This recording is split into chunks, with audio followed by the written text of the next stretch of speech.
1982 সাল থেকে এ পর্যন্ত প্রায় 46 বছর ধরে এই গ্রন্থাগারটি সারভাইভ করে যাচ্ছে। তবুও এই গ্রন্থাগারটির বিশেষ কোনো উন্নতি চোখে পড়ার মতো নেই। এখনও একটি সামান্য টিনের ঘরে কোনোরকমভাবে এই গ্রন্থাগারটি চলছে। যদি নাসিম ভাই না থাকতেন হয়তো এই গ্রন্থাগারটির অস্তিত্ব এখন পর্যন্ত বিলীন হয়ে যেত। কিন্তু নাসিম ভাইয়ের মনের ভিতরে সবসময় ভাবনা এবং ধ্যানে ছিল এই দেশের যুব সমাজকে নিয়ে কি করা যায়।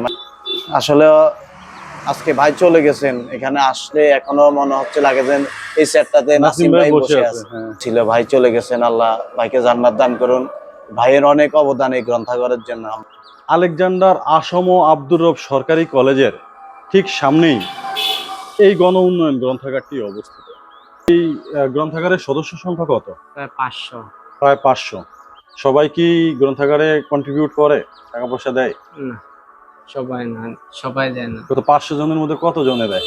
কত এই 5-10 জন। মুক্ত চিন্তার বিকাশের জন্য একটা গ্রন্থাগারের বিকল্প আসলে কিছু নাই। মানুষ মুক্ত চিন্তা করার জন্য তার যেই জ্ঞানের প্রয়োজন, সেই জ্ঞানের আসলে প্রবাহমান স্রোতই হচ্ছে একটা গ্রন্থাগার। নবনির্বাচিত সংসদ সদস্য এবিএম আশরাফুদ্দিন নিজাম সাহেব সহ যারা রাজনৈতিক লিডার আছেন, সরকারি দল এবং বিরোধী দল আছেন, সবার প্রতি অনুরোধ থাকবে আমাদের এই রামগতি উপজেলায় গণ উন্নয়ন গ্রন্থাগারটার দিকে সবাই যেন সুদৃষ্টি থাকে। আমি যখনই কোনো একটা বইয়ের উদ্দেশ্যে এখানে আসতাম, নাসিম ভাই দীর্ঘক্ষণ ধরে আমার সাথে গল্প করতেন এবং সবসময় ওনার গল্পের প্রসঙ্গ ছিল কিভাবে রামগতি পৌরসভার উন্নয়ন করা যায়, কিভাবে এই গ্রন্থাগারটিকে ধরে রাখা যায়, কিভাবে এই গ্রন্থাগারটিকে আরো সমৃদ্ধশালী করা যায়। শিক্ষা জাতির মেরুদণ্ড। শিক্ষা আমাদেরকে উন্নত ভাবনা, উন্নত চিন্তা এবং সৃজনশীল কাজের দিকে প্রেরণা করে। সেই শিক্ষারই একটি কেন্দ্রস্থল একটি গ্রন্থাগার।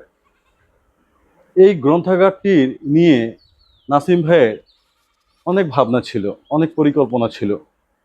আজকে উনি আর নেই,